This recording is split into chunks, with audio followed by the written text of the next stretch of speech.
At exactly 8:17 p.m., beneath the crystal chandeliers of the Crown Meridian Hall in Lagos, Tunde Balogun picked up a silver tray, pressed it into his wife's trembling hands, and smiled as if humiliation were just another part of the evening's menu. "Since you insisted on coming," he said, loud enough for the front tables to hear, "make yourself useful. Go and serve Sade." His mother laughed first, not because it was funny, but because cruelty had become a family language and she was the one who taught it best. His sister lowered her phone for only a second, just long enough to look at Amara's face and smirk before lifting it again to keep recording. Around the table, aunties in gele and men in expensive suits pretended to be shocked, but not shocked enough to stop it. Not one of them moved. Not one of them said, "Tunde, that's your wife." And Sade, the woman sitting in the seat that should have belonged to Amara, crossed one leg over the other, lifted her empty champagne glass, and stretched it toward her with a lazy smile. "Careful," she said. "Don't spill it on my dress." Amara looked at the tray in her hands. It was cold, polished, heavy. He had once held those same hands in church and promised before God that he would honor them. Now he was using those hands to serve the woman he had been dishonoring her with for months. She should have walked away. She should have dropped the tray, taken what was left of her pride, and left that hall before the laughter settled into her bones. But humiliation does something strange to a person. It can make the room sound far away.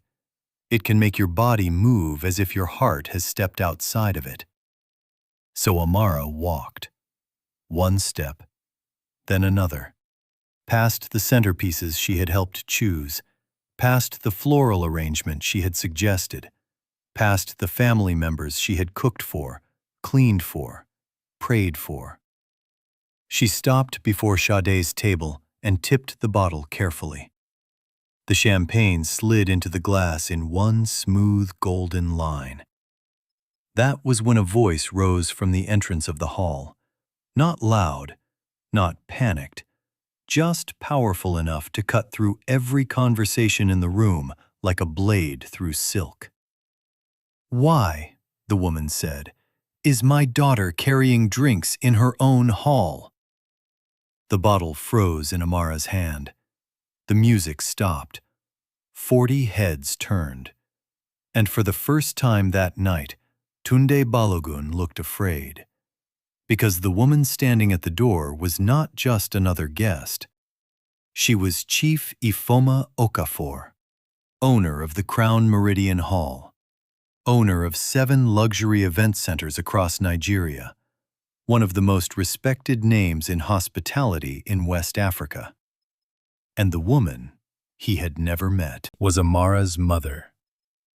But to understand how a quiet woman ended up serving her husband's mistress in a hall that belonged to her own blood, you have to go back long before that night, long before the tray, long before the laughter, long before Tunde Balogun learned the hard way that silence is not the same thing as weakness. You have to go back to Enugu, back to a compound lined with almond trees and white stone paths, back to a girl who grew up in a house big enough to echo, but was raised by parents who spoke softly enough to make power feel like something sacred, not something to be performed. Amara Okafor was the only daughter of Chief Emeka Okafor and Ifeoma Okafor, the couple who built one of the most discreetly successful hospitality businesses in the country. They owned hotels, resorts, conference centers, banquet halls. Not the flashy kind of wealth that danced on the internet, the old kind, the layered kind, the kind built in silence, in land titles, in contracts, in people who owed your family favors they never forgot. But if you had met Amara as a child, you would not have guessed any of that. She did not speak like money. She did not carry herself like entitlement. Her father made sure of that. He was the kind of man who inspected kitchens before boardrooms, the kind who knew the names of drivers, cooks, cleaners, and gardeners, the kind who said, "If you ever want to know the truth about a business, don't start in the lobby. Start where people wash dishes." Amara followed him everywhere. She followed him through hotel corridors before sunrise. She followed him into empty halls while decorators were still unloading chairs. She followed him through laundry rooms where white sheets came back bright as moonlight. And when she turned 10, he gave her a small brass key on a thin gold chain. "This," he told her, fastening it around her neck, "is from the first room your mother and I ever opened. One room became a hotel. One hotel became a company. Never forget this, Amara. Doors don't open for people who don't know their worth." She wore that key every day after that. Through secondary school, through university, through grief. Especially through grief. Because when Amara was 23, her father died suddenly after a stroke during a business trip to Accra. One day, he was correcting a menu and laughing about overcooked jollof rice in airport lounges, and the next day, he was gone. The house changed after that. Not because her mother loved her less, but because sorrow can harden people in different ways. Ifeoma did not cry where people could see her. She moved faster, spoke sharper, worked longer. She took over every board meeting, every expansion plan, every acquisition.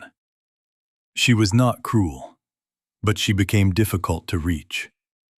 It was as if losing her husband taught her that softness was a luxury the living could no longer afford. She wanted Amara inside the business full-time. Amara wanted something else. Not because she hated the empire, not because she was ungrateful, but because she had spent her whole life being known as somebody's daughter, somebody's heir, somebody's future. She wanted to know if she could be loved without a last name attached to her. She wanted a small life, a real life, one where people did not lower their voices when she entered a room because they knew what her family owned. The argument that finally broke them happened over dinner. Ifeoma said, "Your father built all this for you." Amara said, "Maybe he built it so I would have a choice." Ifeoma went still. Then she replied in a voice so calm, it hurt worse than shouting. "The world does not respect women who walk away from what is theirs." And Amara answered, "Then maybe I need to see what the world is without your name protecting me." She left 2 weeks later. Not with a dramatic exit. Not with police drama or family scandal. Just one suitcase, a teaching certificate, modest savings, and the brass key around her neck. She moved to Lagos. Changed the way she introduced herself. Dropped Okafor most of the time. Took a small apartment in Surulere. Started teaching literature at a private secondary school. And for the first time in her life, people saw her before they saw her surname. At first, it felt like freedom. Then, one rainy Tuesday, she met Tunde Balogun. He was standing under the leaking edge of a bus stop in Yaba, trying and failing to protect a stack of papers from the rain. His shirt was soaked. His frustration was obvious. And yet he was laughing at himself in that loud, easy way some men do when they know charm can rescue them from embarrassment. Amara stepped under the shelter, opened her umbrella wider, and tilted it over the papers. "You're losing the battle," she said. He looked at her, then at the umbrella, then grinned. Maybe God sent reinforcements. That was Tunde in those days, quick with humor, warm-eyed, ambitious without being arrogant, or at least without looking arrogant yet. He talked about business ideas, the way children talk about big cities they've never seen. With hunger, with wonder, with a belief that wanting something badly enough could almost count as a plan. He sold cars then. Not luxury cars, just used vehicles for a growing dealership in Ikeja. He said he wanted more. Wanted his own branch one day. Wanted his mother out of her old apartment. Wanted to build something that people could point to and say, "That man did that with his own hands." Amara admired that, because she knew inherited comfort. But self-made hunger looked like a different kind of courage. They started small. Roadside suya after work. Phone calls that lasted too long. Shared danfo rides when the city refused to move.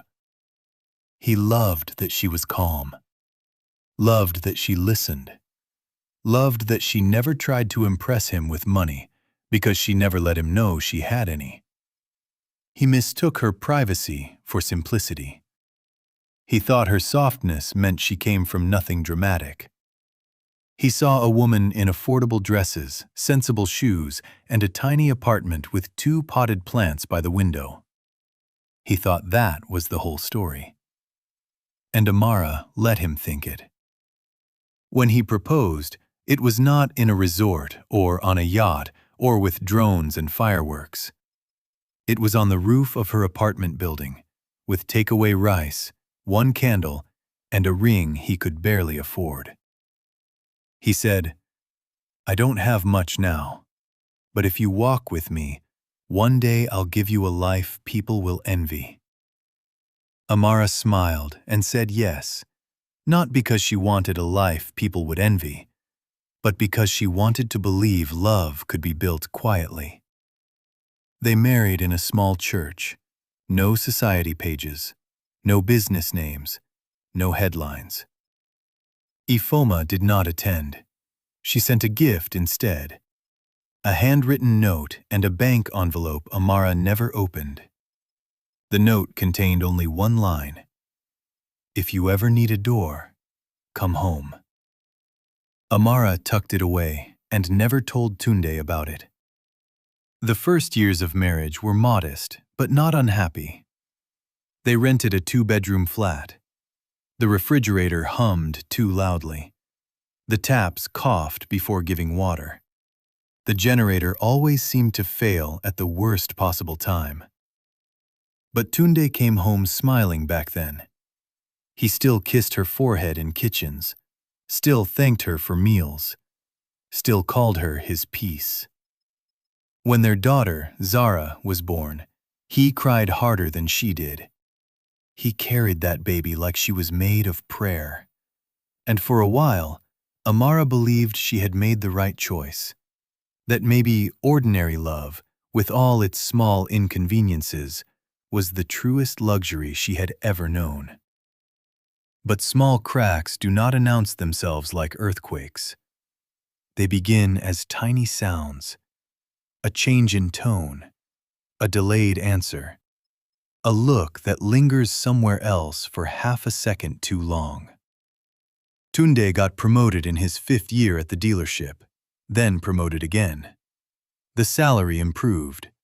The clothes changed. The cologne changed. The way he looked at mirrors changed. Success did not arrive in him all at once. It fermented slowly, like something sweet turning sharp. He became more aware of who was watching him, more careful about what his car said about him, what his wife said about him. What kind of woman standing beside him would confirm the version of himself he wanted the world to admire? And that was when his mother started speaking louder. Mama Ireti Balogun had never liked Amara. From the first day Tunde brought her home, she decided the girl was too quiet, too plain, too unreadable. She preferred women who performed confidence, women who entered rooms like campaign posters, women who made noise that could be mistaken for status. Amara did not fight for space. She made space for other people, and women like Mama Ireti often mistake that for weakness. At Sunday lunches, she would ask pointed questions with sugar on top. Amara, are you still teaching? Such a small salary. Amara, don't you get tired of dressing like someone's house fellowship leader? Amara, a man rising in life needs a wife with presence. Tunde never defended her properly. Sometimes he laughed it off. Sometimes he changed the subject. Sometimes he said nothing at all. And silence, when it comes from the person who promised to protect you, can feel louder than any insult. Then Sade arrived. Her full name was Sade Akinwumi, and she joined the dealership as a corporate partnerships consultant. She was beautiful in the polished, intentional way that made people step aside without being asked. She knew brands, angles, camera faces, and how to stand close enough to a married man without technically touching him. She called Tunde tea by the second week. By the third week, she knew his coffee order.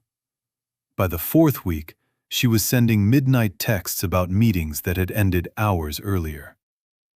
Amara noticed the perfume first, then the new laughter in his phone. Then the way he became annoyed by things he once found comforting. The same woman whose quiet he had fallen in love with now irritated him. You never want to be anywhere important, he snapped one evening. Amara looked up from Zara's homework. I'm home with your child. He replied, That's exactly what I mean. There are sentences that end marriages long before divorce papers arrive. That was one of them. Still, Amara stayed. Not because she was blind, because she was hopeful, because she had a daughter, because love, once planted deep enough, teaches people to confuse endurance with virtue. She cooked, she ironed, she attended church. She helped Zara memorize poems. She paid bills quietly when Tunde's reckless spending created holes he pretended not to see. Once, when he almost lost the deposit on a business opportunity because funds were delayed, it was Amara who moved money to cover the gap. She told him a school cooperative released savings early. He kissed her hand and called her a blessing. He never asked where the money really came from. Another time, when he wanted to host his mother's 60th birthday in a hall far above his budget, he complained for 3 straight nights that influential people would be attending and a cheap venue would make him look small. Amara said nothing. But the name of the venue he wanted sat in her chest like a heartbeat. Crown Meridian Hall, her mother's flagship event center in Lagos. The same halls she used to run through as a girl when decorators were still climbing ladders. The same family business she had walked away from. Tunde had no idea. He told everyone he secured the venue through connections. The truth was stranger. When the booking request came in, the hall manager saw the surname on the emergency contact list for the child's dietary needs. Balogun meant nothing to him, but the name Amara, combined with the old brass key pendant she had once worn in a photo still hanging in a private office, meant everything. He called headquarters. Headquarters called Chief Ifoma Okafor, and Ifoma, after a long silence on the phone, gave only one instruction. Approve it. Do not tell her I know. That was how Amara found herself walking back into a building carrying her family's history, while the people humiliating her believed they had rented prestige for one night. The week before the party was a rehearsal of disrespect. Sade suddenly became part of the planning. Mama Ireti insisted Sade had better taste. Tunde praised Sade's ideas in front of his wife. The gold color theme? Amara suggested it. The live highlife band? Amara recommended them. The soup stations, cocktail menu, and memory wall? Amara's work. But at every turn, Tunde shifted credit. Sade helped refine it. Sade understands the kind of crowd I'm inviting. Sade thinks we need something more premium. By the day of the banquet, Amara already felt like a ghost haunting her own marriage. Still, she dressed carefully. Not extravagantly, just beautifully. A deep green gown with clean lines, small gold earrings, and the brass key pendant resting against her collarbone like a memory that refused to fade. When she entered the hall, the decorators were placing the final arrangements. The chandeliers glowed like suspended stars. The table linen was perfect. The fragrance in the room was a mix of roses, polished wood, perfume, and ambition. For one reckless second, she almost felt proud. Not of Tunde, of the room, of the standards she could recognize in every detail, of the world she had come from, even after years of trying not to need it. Then Said arrived in a fitted gold dress that announced itself before she did. Mama Ireti stood to embrace her. "My daughter," she said, though everyone there knew exactly what kind of daughter she meant. Tunde looked at Said the way men look at trouble when they still think it's glamour. And just like that, Amara understood. This was not a misunderstanding, not a passing temptation, not a rough patch. This was a replacement ceremony disguised as a birthday banquet. By 8 p.m., the hall was full. Politicians, church people, dealership executives, family friends. People who clap first and think later. Mama Ireti was seated like royalty at the head table. Tunde stood to give a speech. He praised his mother, praised hard work, praised loyalty, a word that almost made Amara laugh. Then, in front of the room, he thanked special people who made the evening possible. He thanked sponsors. He thanked business associates. He thanked Said for her eye for excellence.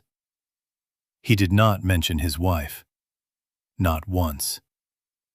Amara felt Zara's small hand on her own. "Mummy," the child whispered, "why didn't Daddy say your name?"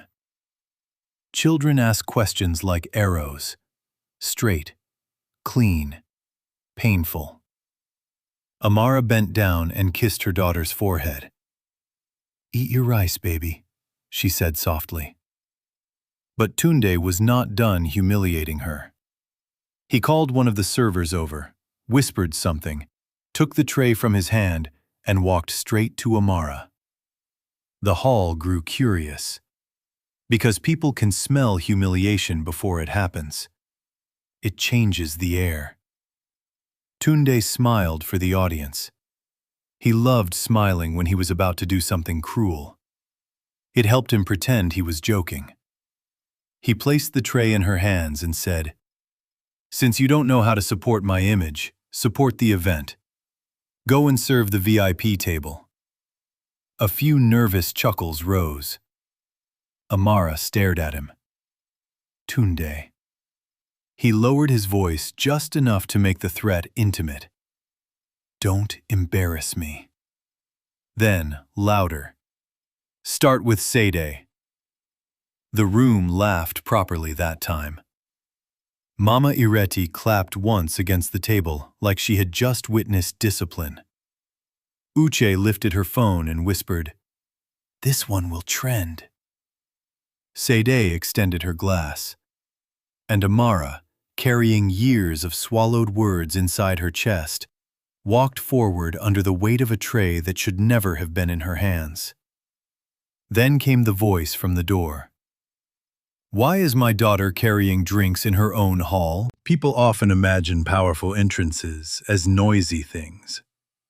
This one was not. Chief Ifoma Okafor did not storm into the room. She entered with the controlled stillness of a woman who had spent decades learning that the quietest person in a room is often the one everyone should fear most. She wore a simple ivory wrapper and blouse, embroidered so finely It looked expensive only to people who understood quality. Two security men stopped at the entrance behind her. The general manager appeared at her side, already pale. Amara turned first. The tray almost slipped from her hands. Her mother looked older, not weaker, never weaker, just older, in the way mountains look older after storms, more carved, more exact.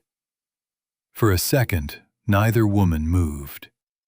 Then, Ifoma's eyes dropped to the brass key resting against Amara's chest, and whatever shield she had brought into that hall cracked behind her face.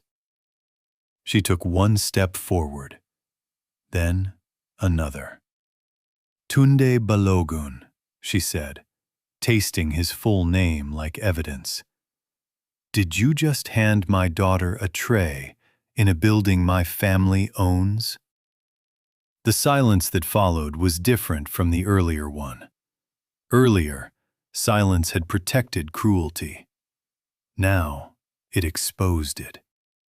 Tunde laughed first, because weak men often reach for denial before they reach for truth. "Ma, I think there's a misunderstanding." Ifoma turned to the manager. "Is there?" The manager swallowed. "No, Ma." She faced the room. "This hall belongs to Okafor Hospitality Group. The woman you are watching stand there with a tray in her hand is Amara Okafor, my daughter, my blood. And without her name being attached to this booking, none of you would be sitting under these lights tonight." The room shifted. Necks straightened. Phones lowered. People who had laughed 3 seconds earlier suddenly remembered they had faces to save. Mama Ireti's mouth opened, but no sound came out. Sade set down her glass. Tunde looked at Amara as if he had never seen her before, which, in a way, was true. Men like him do not truly see quiet women until silence begins costing them something. Ifoma walked all the way to her daughter. Not to the head table, not to the microphone. To Amara. She took the tray from her hands and passed it to an actual server. Then, with extraordinary gentleness, she touched her daughter's cheek. "My child," she said, and the room heard the softness before it heard the authority. "Who told you to serve here?" Amara could have cried then, could have broken, could have poured years of sorrow into that one answer. But dignity had survived in her too long to collapse in front of people who fed on spectacle. So she only said, "My husband." Something in Ifeoma's face went still. She turned back to Tunde. "My office approved your booking because of her. My staff extended credit because of her. The premium suite your guests are using was opened because of her. Even the extra hour you begged for this afternoon was granted because of her." Then she paused. "And you made her serve your mistress?" No one defended him. Not Mama Ireti, not Uche, not Sade. Because shame is a lonely language when power stops translating for you. Tunde tried to step forward. "Ma, please, I didn't know." "No," Ifoma said. "You did not know. That is the problem. You married a woman without learning her worth, then built your pride on the assumption that anything quiet must be small." The hall manager approached with a file. Ifeoma took it, opened it, and continued with the same calm that makes consequences feel permanent. "Your commercial showroom lease in Lekki runs on land owned by Okafor Properties. The introductory rate you bragged about to your friends? Approved by a director who recognized your wife's married name.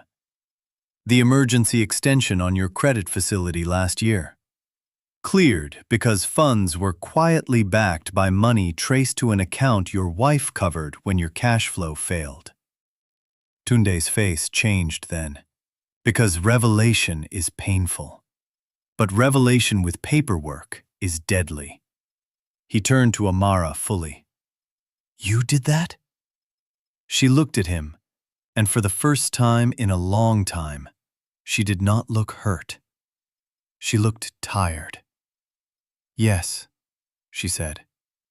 "I did many things for you that you never noticed." That hurt him more than any public insult could have. Mama Ireti finally found her voice. "Amara, why didn't you tell us?" Amara answered without anger. "Because love should not need a resume." No one clapped. No one breathed too loudly. Even the band stood still. Sade rose from her chair and reached for her purse with the speed of a woman who had survived by leaving before accountability arrived. But Ifeoma's gaze found her too. "You," she said. "Stay if you like. Leave if you like. But whatever game you thought you were playing here tonight is over." Sade left. Not dramatically, not with a speech. She simply walked out, heels sharp against marble, knowing the room had turned and would not turn back. That was the last time Tunde ever saw her. The banquet ended early, not because Ifeoma threw people out shouting, because dignity entered the room and gossip lost its appetite. Guests left in embarrassed clusters.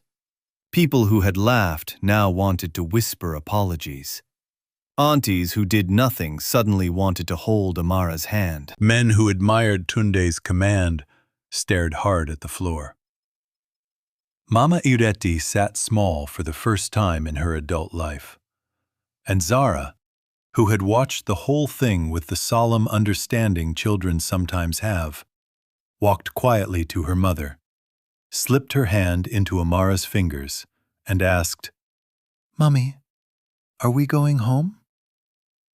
Amara looked at her mother, then at the room, then at the man who had spent an entire evening trying to reduce her, and she answered, "Yes, baby, we are." But not to the house Tunde thought of as his, not to the marriage everyone assumed she would keep managing, not to the silence that had nearly buried her alive. Over the next 72 hours, Tunde Balogun discovered what happens when a woman you underestimated stops protecting you from the consequences of your own character. The first blow came Monday morning. His dealership expansion was under review. The second came before lunch. The venue debt, unpaid vendor balances, and unauthorized personal charges linked to event planning landed on his desk in a formal breakdown. The third came Tuesday. His landlord informed him that the lease on the family house had always been in Amara's name through a holding arrangement she had set up years earlier. The property was not seized. It was simply no longer available to him. His mother called Amara 19 times. No answer.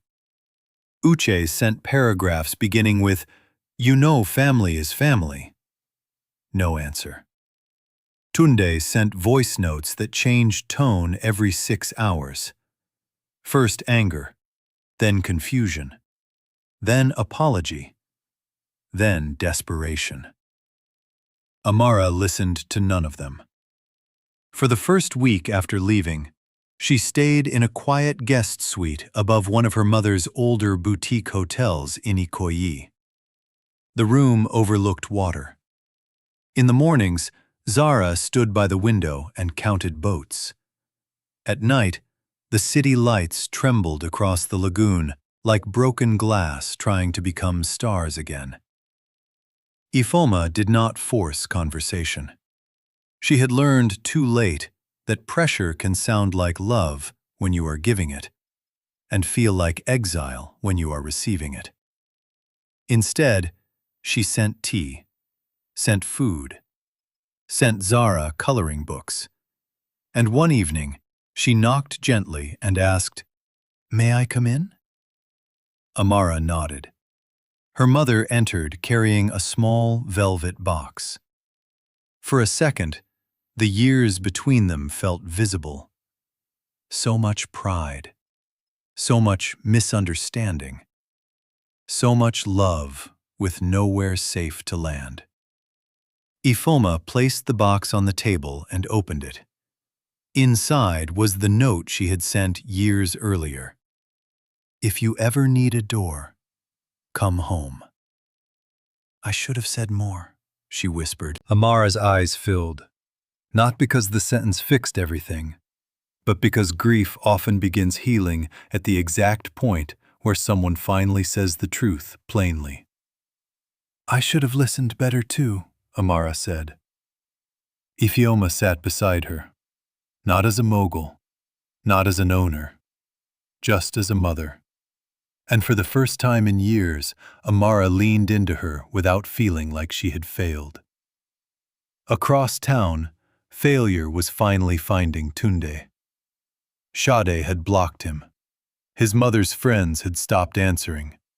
The video clips from the banquet had spread through WhatsApp groups and gossip pages, but not the way he expected, not as proof of his power, as evidence of his disgrace. A man who made his wife serve his mistress. A man who insulted the very woman who carried him through his lean years. A man too eager to perform dominance to recognize dignity when it was seated beside him. His workplace placed him on leave. Not permanently at first, just long enough for brand concerns to be evaluated. Sometimes organizations use soft language to describe hard endings. He knew what it meant. 3 weeks later, he met Amara in a lawyer's office. She wore cream. No drama. No makeup meant to wound him. No jewelry except the brass key pendant. She looked like herself again, and that was somehow worse for him than if she had arrived glittering with revenge. Because revenge can be argued with, peace cannot. He tried several times to speak outside the formalities. She gave him nothing cruel, nothing emotional, just truth. When he said, "I was under pressure," she replied, "Pressure reveals character. It does not create it." When he said, "I didn't know who you were," she answered, "You knew enough. I was your wife." When he said, "I still love you," she looked at him for a long moment and said, "No. You loved access. You loved comfort. You loved being admired. Love would have made room for my name." He cried then. Not the theatrical tears of a man trying to win a scene. The late, useless tears of someone finally arriving at understanding after the train has already left the station. Amara did not celebrate his pain. That was the difference between them. Cruelty had always excited him. It exhausted her. Months passed. The divorce finalized quietly. Zara adjusted slowly, then beautifully. Children bloom fast in safe soil. Ifeoma invited Amara to sit in on operations again, but this time not as pressure, as invitation, as choice. Amara accepted, but on her own terms. She did not step into the family empire as an heir reclaiming territory. She stepped in as a woman who had seen what humiliation does to people, and wanted to build spaces where dignity was part of the architecture. She launched a foundation through one of the company's training centers. Not a flashy charity, a practical one. It offered hospitality training, event support skills, bookkeeping, customer service, and small business mentorship to women leaving abusive marriages or economic dependency. When the first class graduated, Amara stood before them and held up the brass key. "This is from the first room my parents ever opened," she said. "It reminds me that doors matter. But more than doors, worth matters. Never stay where people keep asking you to prove the value God already placed in you." Word spread, not because she chased cameras, because people always tell each other where healing lives. 1 year after the banquet, Crown Meridian Hall hosted another family event. But this time, the room felt different. No performance, no replacement drama, no women being measured by how loudly they sparkled. Just warmth. Just music. Just the kind of laughter that does not leave bruises. Zara turned 7 that evening, and though the celebration was elegant, the moment that mattered most had nothing to do with centerpieces or imported desserts or chandeliers. It happened when the cake was placed before her. Amara bent down beside her daughter and said, "Make a wish, my love." Zara squeezed her eyes shut, smiled, and whispered something no adult heard. Then she blew out the candles in one breath. The room erupted in applause. Real applause. The kind that rises from affection, not performance. Ifoma stood at the head table, watching her daughter and granddaughter beneath lights she had once thought mattered more than closeness. She caught Amara's eyes from across the room and smiled. Not the polished smile used in business magazines, but the private smile of a mother who nearly lost something irreplaceable and had been given the mercy of getting it back. Amara smiled too. Slowly, fully. The kind of smile that only appears after a woman learns that being gentle does not mean being available for disrespect. Later that night, when most guests had gone, and only staff remained clearing glasses and folding linens, Amara walked alone through the hall for a final inspection. Old habit. Inherited instinct. She ran her fingers across the back of a chair, checked the floral water levels, adjusted a slightly crooked table card, and stood in the exact place where Tunde had once handed her a tray, as if she belonged to service rather than ownership. She touched the brass key at her neck. Then she looked up at the chandeliers and whispered, "Daddy, I know now." Not about money, not about status, about worth, about doors, about the difference between being chosen and being valued. The hall was empty, but not silent. Places remember. And some places, after enough truth has passed through them, stop feeling like scenes of humiliation and start feeling like witnesses to survival.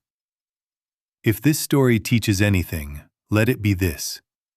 A quiet woman is not an empty woman. A humble wife is not a lesser wife. And the person you treat like furniture in private may be the very foundation holding your public life together. Tunde thought softness meant weakness. He thought secrecy meant smallness. He thought a woman who did not advertise herself had nothing worth discovering. He was wrong. Painfully wrong. Because the wife he tried to turn into a servant was never beneath him. She was simply beyond his understanding. So before you mock the quiet one, before you replace loyalty with vanity, before you assume the person beside you has no power because they carry it gently, remember this. Not every door announces itself. Some doors stand still and wait for the wrong person to slam into them. If this story moved you, Pass it on to someone who needs the reminder. Respect is not a favor. Love is not performance. And dignity, once awakened, never goes back to sleep.